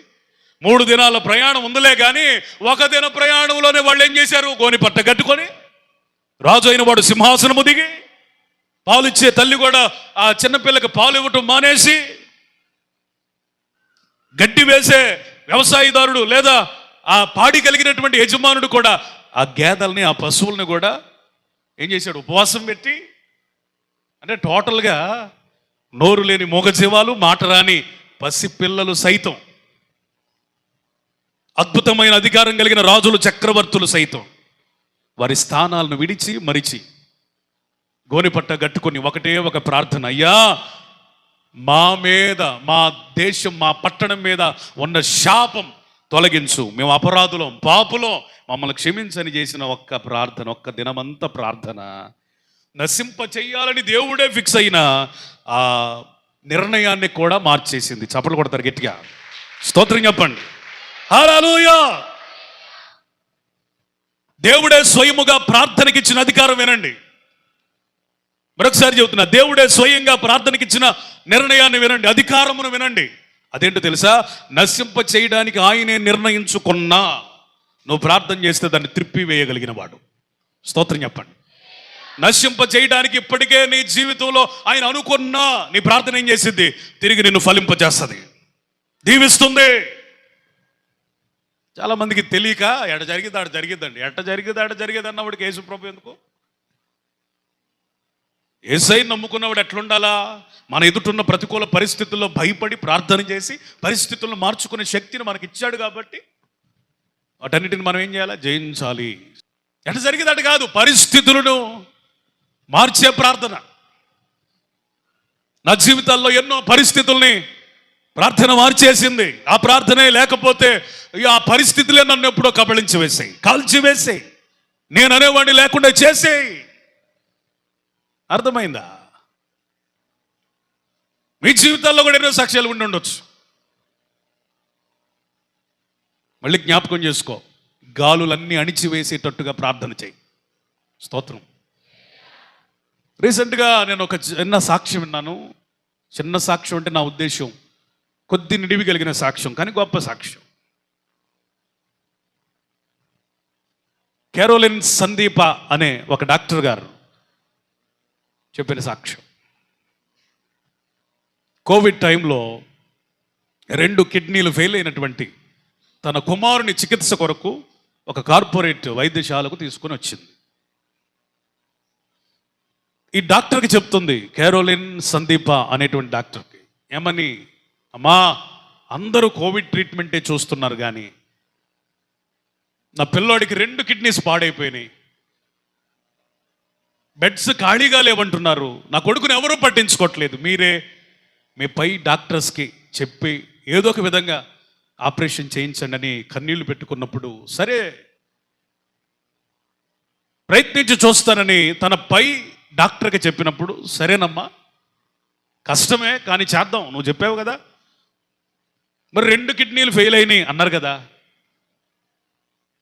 మరి 24 గంటల్లో 1,50,000 కావాలి, మరి తేగలుగుతుందేమో అడగండి. ఇదే మాట పట్టుకొని ఆ పేద స్త్రీ దగ్గరికి వచ్చి, అమ్మా మరి డాక్టర్ గారు చేస్తానన్నారు, కాకపోతే 24 గంటల లోపు 1,50,000 తేవాలి, తేగలుగుతావా? ఆమె తన చంకలో ఉన్న బైబిల్ని చూపించి, అమ్మా నాకు దేవుడు తప్ప ఎవరు లేని అనాథని, అభాగ్యురాలని, నేనేమీ చేయలేను, కానీ ఒక మాట అయితే ఇస్తున్నాను, నీకు 24 గంటల్లో నా దేవుడు 1,50,000 పంపిస్తాడు, ఆ మాట అయితే నేను ఇవ్వగలనంటే ఆ మాట నమ్మి ఏమే డాక్టర్కి చెప్పింది. ఏదో ఒక విధంగా తెస్తానంటుందండి, మీరు స్టార్ట్ చేయండి. నర్సుల్ని పంపించిందంట. ఆమె ఏమి చేస్తుంది? ఎవరికైనా ఫోన్లు చేస్తుందా? ఎవరికైనా సహాయం అడుగుతుందా? గాబరా పడుతుందా? తన బంధువుల్ని ఏమన్నా పిలుస్తుందా? ఏం చేస్తుందో ఒకసారి చూసిరండి అంటే, ఎన్నిసార్లు వెళ్ళినా ఆమె హాస్పిటల్ ఆ వరండాలో ప్రార్థన చేస్తూనే ఉందట. ఎప్పుడు పంపించినా ప్రార్థనే చేస్తూ ఉంది.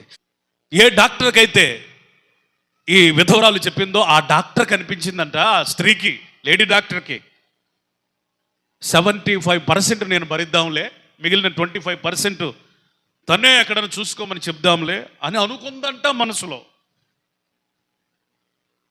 అప్పుడు డాక్టర్ గారు అడిగాడట, అమ్మా ట్రీట్మెంట్ కంప్లీట్ అయిపోతుంది అని చెప్తున్నాడట. ఈయనే వార్త చెబుతాడు, ఎముక భయం వేస్తుంది. ఒక్కరోజుకి 1,50,000 అన్నాడు, మరి ట్రీట్మెంట్ కూడా అయిపోతుంది, మరి ఎన్ని లక్షలు చెబుతాడో, అది ఏమో తేగలుగుతుందో లేదో భయపడతా ఉందట. ట్రీట్మెంట్ అంతా అయ్యేటప్పుడు డాక్టర్ గారు ఒకసారి రండి,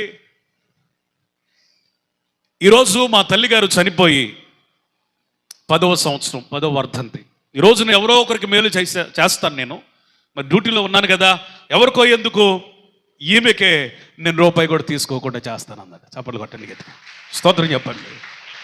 హల్లెలూయా. ఈమె ఏమి చేస్తుందని హడావుడిగా ఆపరేషన్ థియేటర్ నుంచి బయటకు వచ్చి ఆమెను చూసినప్పుడు ఆమె ఇంకా మోకాళ్ళ మీద ఉండి ప్రార్థన చేస్తూనే ఉంది. ప్రార్థన చేస్తున్న ఆమెను తట్టి లేపి, అమ్మ నువ్వు రూపాయి కూడా చెల్లించాల్సిన అవసరం లేదు, డాక్టర్ గారు ఫ్రీగా చేశాడు నీ కుమారుడికి, 2 కిడ్నీలు బాగా అయిపోయినాయి, ఇక నువ్వు సంతోషంగా వెళ్ళిపోవచ్చు కొన్ని రోజులకి అని చెప్పినప్పుడు ఆమె గంతులు వేసి, నా దేవుడు చేస్తాడని నాకు తెలుసమ్మా అన్నట. స్తోత్రం చెప్తారు గట్టిగా. నీ చుట్టూ ఉన్న పరిస్థితులు ప్రార్థించటం నీకు నేర్పించకపోతే ఆ పరిస్థితులు నిన్ను కబళించి వేస్తాయి. చాలా జాగ్రత్త. అది రోగమైనా, బలహీనతైనా, అప్పులైనా, ఏదైనా సరే నీ చుట్టూ ఉన్న పరిస్థితులను నువ్వు తక్కువ అంచనా వేసుకోవద్దు. ప్రార్థన చేయటం మొదలుపెట్టు. దేవునికి స్తోత్రం చెప్పాలి గట్టిగా, దేవునికి స్తోత్రం చెప్పాలి గట్టిగా. హల్లెలూయా. కింద సందర్భంలోనికి వెళితే ఏ పరిస్థితులలో యోనా ప్రార్థన చేయకుండా మత్తుడయ్యాడండి? చదవండి 4వ వచనం. అయితే యెహోవా సముద్రము మీద పెద్ద గాలి పుట్టింపగా సముద్రమందు గొప్ప తుఫాను రేగి ఓడ బద్దలైపోవు గతి వచ్చెను. తుఫాను శోధన. తుఫాను దేనికి సంబంధించింది? Mighty tempest. శోధనను తక్కువ అంచనా వేయదు. అది చివరికి మనల్ని శక్తిహీనులుగా చేసి, భక్తిహీనులుగా చేసి అడ్రస్ లేకుండా చేస్తుంది. చాలా జాగ్రత్త. గొప్ప తుఫాను. ఈ తుఫానుకు నిలబడగలగాలంటే ప్రార్థనా పరుడు మాత్రమే నిలబడగలడు. ఆమెను చెప్దామా? ఒక ప్రార్థనా పరురాలు, ప్రార్థనా పరుడు అయిన వారు మాత్రమే తుఫాను వంటి శోధనల్లో సైతం నిలబడగలరు. అన్యులకి మనకి తేడా ఏంటి? వాళ్ళకి కష్టాలు వస్తాయి, మనకి కష్టాలు వస్తాయి. అన్యులకి మనకి తేడా ఏంటి? వాళ్ళకి నష్టాలు వస్తే మనకి నష్టాలు వస్తాయి. శ్రమలు వాళ్ళకి మనకి అందరికీ ఉంటాయి. కానీ వాళ్ళకి మనకి తేడా ఏంటంటే, పిలవగానే బదులిచ్చే దేవుడు మనకున్నాడు. అరిసి గీ పెట్టిన స్పందించని దేవుడు వాళ్ళకున్నాడు. నిజ దేవుణ్ణి కలిగిన మనం మరెక్కువగా ఎంత దినములలో ప్రార్థన చేయాలి. స్తోత్రం చెప్పాలి గట్టిగా. స్తోత్రం. నీకొచ్చే తుఫానుల్లో నీ స్వరము ఎవరికి వినబడదు. అక్క అన్న వినపడదు, అన్న అన్న వినపడదు, బంధువుల దగ్గరికి వెళ్ళినా వినపడదు, స్నేహితుల దగ్గరికి వెళ్ళినా వినపడదు. అంత తుఫాను శబ్దాలలో కూడా, భయంకరమైన తుఫాను భీకర సుడిగాలుల్లో కూడా నీ స్వరమును విని నీకు జవాబిచ్చి అద్భుతం చేయగలిగిన వాడు దేవుడే. స్తోత్రం. Praise the Lord. అందుకని నువ్వు ఎవరికి మొర్ర పెట్టాలి? దేవునికి మొర్ర పెట్టాలి. ఎందుకు తెలుసా? ఆ తుఫాను, ఆ శోధనలు ఏదో ఒక విధంగా నిన్ను ఇబ్బంది చేయాలండి. కానీ అట్లాంటి తుఫానులో కూడా ఎంత నిర్భయంగా పడుకున్నాడు అయ్యగారు. సముద్రం లోకానికి గుర్తు. భూమి ఆకాశాలు గతించిపోయే దినాలు చేస్తున్నాయి. పంచభూతముల వికటమైన వేండ్రముతో లయమైపోయే రోజులు రాబోతున్నాయి. దేవుడు భూమిని కదిలించబోతా ఉన్నాడు. క్రైస్తవులమైన మనం ప్రార్థన చేయకపోతే ఎట్లా? ఈ టైంలో కూడా ఆయన చక్కగా నిద్రపోతున్నాడు. వినండి, ఆ కింద వచ్చిన వాళ్ళకి వెళితే బద్దలైపోయే గతి వచ్చిందట. ఏ గతి? పెద్ద గాలి అంటే సమస్యలు. తుఫాను అంటే శోధన. బ్రద్దలైపోయే స్థితి అంటే భ్రష్టత్వం. నీ కుటుంబం బ్రద్దలైపోయే, సంఘాలు బ్రద్దలైపోయే, సేవకుల జీవితాలు బ్రద్దలైపోయే, విశ్వాసుల జీవితాలు బ్రద్దలైపోయే అంత్య దినములలో ఉన్నాం. అయితే మన ఓడ, భక్తి ఓడ, రక్షణ ఓడ ఎట్లుంది? యోనా ఉన్న ఓడైతే పగిలిపోవడానికి సిద్ధంగా ఉంది. వినండి, నోవహు ఉన్న ఓడ చుట్టూ ఏ పరిస్థితులు ఉన్నాయో ప్రజలకు అదే పరిస్థితులు ఉన్నాయి. ప్రజలు లేరు, ప్రజలు ఇల్లు లేవు, ప్రజలకు సంబంధించిన ఆస్తులు ఏమి లేవు, వారి ప్రాణాలన్నీ కూడా నీళ్ళల్లో కలిసిపోయాయి. అదే వాడ మీద తేలుకుంటూ భద్రంగా అరారాతు శిఖరం ఎక్కాడు నోవహు. చప్పట్లు కొడదాం గట్టిగా. స్తోత్రం. హల్లెలూయా. ఒక్కసారి జలప్రళయం ఏ స్థాయిలో ఉంటుందో ఆలోచన చేయండి.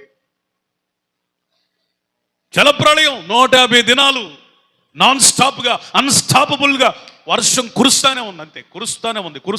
చూడండి 10 రోజులు వర్షం కురిస్తేనే మన ఇల్లు మునిగిపోతాయి గట్టిగా పడితే. అట్లాంటిది 150 దినాలు.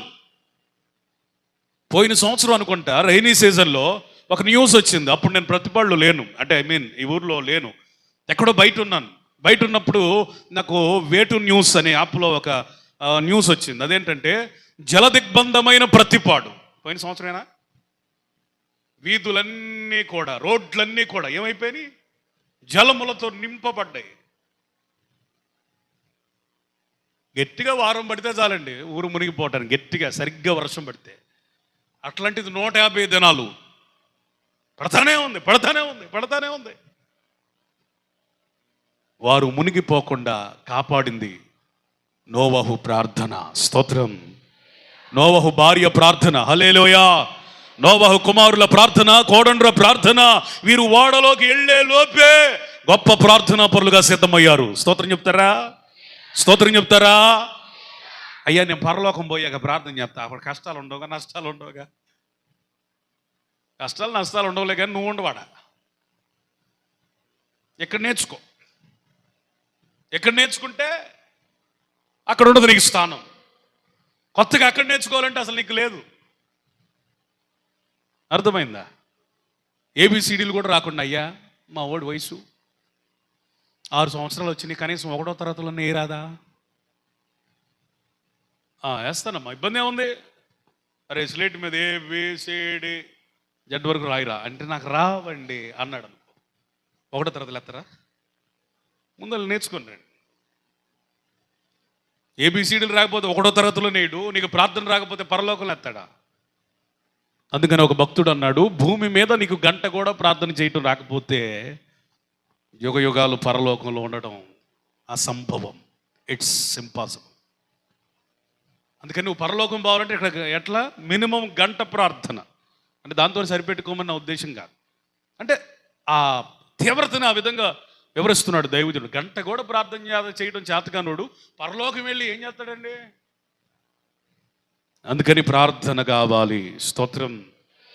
ఏర్పాటు చేయబడిన వారు దివారాత్రము ప్రార్థన చేస్తారని కీర్తన భాగంలో ఉంది.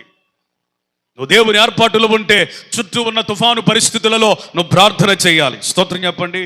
ఓడ బ్రద్దలైపోయే. స్తోత్రం.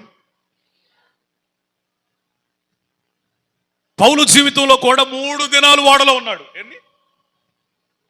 ఆ ఓడ పగిలిపోయి వాడలో ఉండటమంటే మీరు అనుకుంటారు సుఖంగా ఉన్నాడు అనుకుంటారు. వాడ బద్దలైపోయి ఎక్కడున్నాడు? సముద్రంలో. ఎక్కడెక్కడ? నాకు ఊహకి అందట్లేదు. వాడలో 3 కాదు 10 రోజులని ఉండొచ్చు. సముద్రంలో 3 దినాలు ఎట్టున్నాడు ఆయన? పైగా ఏమంటాడు? ఒక్కడికి కూడా ఏమి హానవ్వదు. Praise the lord.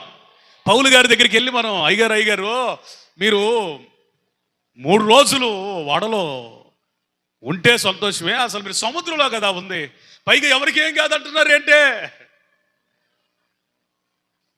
అప్పుడు పౌలు గారు మనకు చెప్పే ఆన్సర్ ఏంటంటే, ప్రార్థన పరుడు నడి సముద్రంలో ఉన్న తన చుట్టూ ఉన్న వారికి ఏమీ కాదు. స్తోత్రం చెప్పండి. స్తోత్రం చెప్పండి. హల్లెలూయా. నువ్వు సముద్రంలో ఉన్నావా ఓడలో ఉన్నావా అనేది మ్యాటర్ కాదు. నీకు ప్రార్థన చేయడం వచ్చా రాదా? స్తోత్రం. Praise the Lord. నువ్వు సుఖంలో ఉన్నావా కష్టంలో ఉన్నావా మ్యాటర్ కాదు. నీకు ప్రార్థన చేయడం వచ్చా రాదా? ప్రార్థన రానోడు సుఖమైన వాడలో ఉన్నా కానీ అది నాశనమే. దానికి ఎవరు ఉదాహరణ చెప్పరంటమ్మా? యోనా గారే. అప్పుడు దాకా అన్ని దేశాలు దాటుకుంటా బాగానే వచ్చింది. ఈ రకంగానే ఏం మొదలైంది? ప్రార్థన లేనోడు ఎక్కడుంటే అక్కడ నాశనం. ప్రార్థన లేనోడు ఎక్కడుంటే అక్కడ ఇబ్బంది. ప్రార్థన లేనోడు ఎక్కడుంటే అక్కడ ప్రతికూలం. నువ్వు ప్రార్థన చేస్తే నిన్ను బట్టి నీ కుటుంబం ఆశీర్వదించబడుతుంది. కాబట్టి నావికులు భయపడి ప్రతివాడును తన తన దేవతను ప్రార్థించి ఓడ చులకన చేయుటకై అందులోనే సరుకులను సముద్రంలో పారవేసిరి. కాబట్టి 5వ వచనం, నావికులు భయపడి ప్రతివాడు వారి వారి దేవతలకు ప్రార్థించు. ఓడ ఏమైందంట? చెప్పాలి గట్టిగా, పెద్దగా చెప్పాలి, నోరున్న వాళ్ళు. ఏమైందంట? చులకన. ఓడంటే ఏంటి? అందులో వెండి ఉంటుంది, బంగారం ఉంటుంది, వజ్రాలు ఉంటాయి, విలువైన వస్త్రాలు ఉంటాయి, దేశ విదేశాల నుంచి ఏ దేశంలో నుండి సంపదలు ఉంటాయి, సుగంధ ద్రవ్యాలు ఉంటాయి, వంటలో వాడేటువంటి మసాలా దినుసులు ఉంటాయి. అంత వాల్యుబుల్ థింగ్స్. ఓడలో ప్రయాణం చేసే వాళ్ళందరూ కూడా ధనవంతులై ఉంటారు. ఇప్పుడు ఫ్లైట్ అట్లాగో అప్పుడు ఓడ అంతకంటే ఖరీదు. ధనవంతులు మాత్రమే ఉంటారు వాళ్ళు. ఒక దేశం నుంచి వ్యాపారవేత్తలు ఎక్కువ వెళ్తూ ఉంటారు. ఒక దేశం నుంచి మరొక దేశం మనకు విలువైన వస్తువుల్ని తీసుకొని పోతారు. ఇవి ఈ రోజులతో పోలిస్తే లక్షల్లో కోట్లలో కూడా ఉంటాయి. ఈ ప్రార్థన లేని వాని మూలంగా అవన్నీ నీళ్లపాలైపోయినాయి. లక్షల రూపాయలు విలువ చేసేటువంటి ఇవన్నిటినీ నీళ్లలో పోసి వాడ ఏమైంది? చులకనయ్యింది. నా ప్రియమైన సహోదరి సహోదరులారా, కొన్ని సార్లు ప్రభువు నిన్ను చులకన చేస్తాడు. నువ్వెంత విలువైన వ్యక్తివైన చులకన చేస్తాడు. నువ్వెంత గొప్ప వ్యక్తివైనా నీకు విలువ లేకుండా చేస్తాడు. నీకెంత గుర్తింపు ఉన్నా లేకుండా చేస్తాడు. ఎందుకు కారణమయ్యా అంటే నువ్వు అన్ని విషయాలలో అగ్రగామివే కానీ నీకు ప్రార్థన లేనందున నీలో ఉన్న వాటన్నింటినీ తీసివేసి ఆయన ఏం చేస్తాడు? చులకన చేస్తాడు. మన విలువని పెంచేది ప్రార్థన. స్తోత్ర. హల్లెలూయా. మనల్ని గొప్పవారిగా చేసేది ప్రార్థన. ప్రార్థన యొక్క ప్రాముఖ్యతనే పుస్తకం నాకు చాలా ఇష్టమైన పుస్తకం. అందులో ఒక మాట ఉంది, ఒక వ్యక్తి విలువ అతడి ప్రార్థనను బట్టి మాత్రమే కొలవబడుతుంది. ఒంటి మీద ఉన్న బంగారం కాదు, వేసే వస్త్రం కాదు. ఒక వ్యక్తి యొక్క విలువ చెప్పండి అతను చేసే ప్రార్థనతో కొలవబడుతుంది. మనందరికీ ప్రభు విలువ ఇవ్వాలనుకుంటున్నాడు. అయితే ప్రార్థన అనే దాన్ని చూడాలనుకుంటున్నాడు. ఇప్పుడు ఆ ప్రార్థన మనకి ఉండును గాక. స్తోత్రం చెప్తారు గట్టిగా, స్తోత్రం చెప్తాము గట్టిగా. మొత్తానికి చూడండి ఎందుకు ప్రార్థన చేయలేకపోయాడు. 2 కారణాలు. ఒకటి, దైవ చిత్తానుసారంగా వ్యతిరేకంగా వెళ్ళాడు. 2, దేవుని సన్నిధిలోంచి పారిపోయాడు. ఎలాంటి పరిస్థితుల్లో కూడా ప్రార్థన చేయడానికి మక్కువ చూపించలేదు. అంటే సమస్యలు అనబడిన గాలి వచ్చింది, శోధనలు అనబడిన తుఫాను వచ్చింది, భ్రష్టత్వము అనబడిన బద్దలయ్యే పరిస్థితి వచ్చేసింది, చులకన చేయబడే విలువలేని పరిస్థితి కూడా వచ్చింది. అయినా ప్రార్థన ఎంత చేసినా ప్రార్థన చేయలేదు. చూడండి, ఎంత చేసినా ప్రార్థన చేయలేదండి. నీ పని ఎట్టుందా అని మొత్తానికి దేవుడు సముద్రంలోకి వెళ్ళేటట్టుగా ప్రేరేపించింది. ధైర్యం చూడండి. అయ్యా, నన్ను బట్టే ఇది వచ్చింది, నన్ను బట్టే ఈ ఓడ ఈ పరిస్థితికి వచ్చింది. నేను ప్రార్థన చేయకనే మీకు నిజ దేవుళ్ళు తెలియకపోయినా ఎట్టకొట్ట ప్రార్థన చేశారు. మీకున్న ఆసక్తిని బట్టి నిజ దేవుణ్ణి ఎరిగిన దైవజనుడినై నేను నా దేవునికి ప్రార్థన చేయలేదు. ఇప్పుడు చేస్తాను చూడండి. ఈ తుఫాన్ అంతా అణిగిపోద్దని చేశాడా? సముద్రంలో అన్నా ఏంటి కానీ నేను ప్రార్థన చేయను. ఏంటి? సముద్రంలో అన్నాయి, ప్రార్థన మాత్రం చేసే ప్రసక్తే. చూడండి ఎంత కఠినమైపోయాడు మనిషి. మొత్తానికి సముద్రంలో పడ్డాడు. దేవుడు అనంత కృపమయుడు. ప్రార్థన చేయలేదని సముద్రంలో పడవేయబడినప్పటికీ ఆ సముద్రం అతనికి హాని చేయకుండా దేవుడు ఒక చేపను పంపించి చక్కగా నినివే ఒడ్డున కక్కేటట్టు చేశాడు. ఈ లోపు జరిగిందేంటి తెలుసా? చేపలో ప్రార్థన జీవితం మొదలుపెట్టాడు. చేప కడుపులో ప్రార్థన నేర్చుకున్నాడు. హల్లెలూయా. చేప కడుపులో మొర్ర నేర్చుకున్నాడు. స్తోత్ర. చేప కడుపులో కన్నీటి అనుభవం. చేప ఎక్కడ ఉంది? ఎందుకే? సముద్రంలో ఉంది. అబ్బా, ప్రార్థన చేయకపోయేసరికి సముద్రంలో చేపను పంపించి ఆ చేపను ఎక్కడికి తీసుకెళ్ళాడు చూడండి. ఎక్కడికి తీసుకెళ్ళాడు చూడండి. ఆశ్చర్యకరమైన చాలా చరిత్రకారులని లేకపోతే శాస్త్రవేత్తల్ని, భూగర్భ శాస్త్రవేత్తల్ని సైతం ఆశ్చర్యచకితులను చేసే వాస్తవాలు ఇందులో ఉన్నాయి. ఆ మత్స్యము కడుపులో ఉండి యోనా యెహోవాకు ఇలాగూ ప్రార్థించను, నేను ఉపద్రవములో ఉండి యెహోవాకి మనవి చేయగా ఆయన నాకు ప్రత్యుత్తరం ఇచ్చెను. స్తోత్రం చెప్పండి. సుఖంగా ఉన్నప్పుడు, వాడలో ఉన్నప్పుడు ప్రార్థన లేదు. కష్టాన్ని పంపించగానే, ఉపద్రవం రప్పించగానే ప్రార్థన చేస్తున్నాడట. ఇప్పుడు దాకా నువ్వు ప్రార్థన చేయకుండా కష్టం వచ్చినప్పుడు ప్రార్థన చేస్తావు, నేను ఎన్నో పో అనలేదట. దేవుడు మనవి ఆలకించాడు. ఈ రాత్రి నీతో దేవుడు, ఈ పగటి వేళ నీతో మాట్లాడుతున్నాడు. నువ్వు కష్టములో ఇప్పటికైనా ప్రార్థన చేస్తే ఎప్పటికైనా ఆయన విని నీకు ఉత్తరం ఇస్తాడు. అంత మాత్రమే కాదు, ఆ కింద వ్రాయబడిన మాట ఏంటో తెలుసా? పాతాళ గర్భములో నుండి నేను కేకలు వేయగా నా ప్రార్థన అంగీకరించాను. ఎక్కడేసాడు కేకలు? మాణిక్యమ్మ గారు ఎక్కడేసాడు కేకలు? పాతాళం. అంటే ఆ చేప ఎక్కడికి వెళ్ళింది? పాతాళం అంటే ఏంటో తెలుసా? మనకు కనబడే భూమి ఇది. అసలు దేవుడు సృజించిన భూమి యొక్క అంచు ఉంటుంది చూడు, దాన్ని ఏమంటారు? అది ఎక్కడ ఉంటుంది? సముద్రానికి అట్టడుగులు ఉంటుంది. ఎక్కడ? నువ్వు నిజమైన సమతలమైన భూమిని చూడాలి, అసలు the ending of the earth నువ్వు చూడాలి అంటే, భూమి యొక్క అంచు నువ్వు చూడాలంటే ఇదిగా సముద్రము లోపలికి వెళితే ఆ సముద్రం కూడా కొన్ని చోట్ల కొన్ని ఎత్తు ఉంటుంది. పసిఫిక్ మహాసముద్రములో అత్యధికమైన ఎత్తు ఉంటుందట. అది అక్కడ అసలు మన భూమి పునాది అడ్రస్. ఈయన ఎక్కడికి వెళ్ళాడు? అసలు భూమికి పునాది లేచిన దగ్గర పాతాళానికి వెళ్ళాడు. ఆయన వెళ్ళి కేకలేసాడట. అక్కడ దేవుడు ప్రార్థన అంగీకరించాడు. స్తోత్రం చెప్పండి. హల్లెలూయా. నీవు నన్ను అగాధమైన సముద్రంలో పడవేసి ఉన్నావు, ప్రవాహాలు నన్ను చుట్టుకొని ఉన్నాయి. చూడండి. చేపలో నుంచి మొత్తం చూస్తున్నాడు ఈయన. చేపలో నుంచి మొత్తం చూస్తున్నాడు ఈయన. సముద్ర ప్రవాహాలంట ఆయన చుట్టుకొని అంట. అంత మాత్రమే కాదు, నీ తరంగములు, నీ కరుళ్ళు నన్ను కప్పాను. తరంగాలు ఒక వలయాల్లాగా చుట్టుకోవడం కరుళ్ళు అంటారు. కప్పి ఉన్నవి. నీ సన్నిధిలో నుండి నేను వెలివేయబడినను నీ పరిశుద్ధాలయం తట్టు మరలా చూచేదని అనుకుంటుని. స్తోత్రం చెప్పండి. ప్రభువా, నిజమే, నీ సన్నిధిని వదిలి వెళ్ళాను, నా తప్పు అయిపోయింది, తిరిగి నీ పరిశుద్ధాలయం వైపు చూస్తున్నాను, నన్ను మన్నించని అక్కడ ప్రార్థన చేశాడట. దేవుడు మొర్ర విన్నాడట. స్తోత్రం చెప్తారా? నువ్వు ప్రార్థన చేసి ఎన్ని నెలలైందో, ఎన్ని వారాలైందో, ప్రార్థనే మర్చిపోయావేమో. యోనా వేసిన కేకవే, ప్రభువా ఇప్పుడు వరకు నిర్లక్ష్యంగా వ్యవహరించాను, ఇక మీదట నీ ఆలయం తట్టు చూస్తాను, ప్రార్థన చేస్తానని ఒప్పుకో. 5వ వచనం, ప్రాణాంతకముగా వచ్చునంతగా జలములు నన్ను చుట్టుకొని ఉన్నవి, సముద్రాగాధము నన్ను ఆవరించి ఉన్నది. సముద్రపు నాచు నా తలకు చుట్టుకొని ఉన్నది, నేను మరెన్నటికి ఎక్కి రాకుండా భూమి గడియలు వేయబడి ఉన్నవి. ఎక్కడికి వెళ్ళాడట? భూమి గడియల దగ్గరికి వెళ్ళాడట. పర్వతముల పునాదులలోనికి నేను దిగి ఉన్నాను. ఎక్కడ ఎక్కడ? పర్వతాన్ని చూసాం కానీ పర్వతపు పునాదులను చూసామా మనం?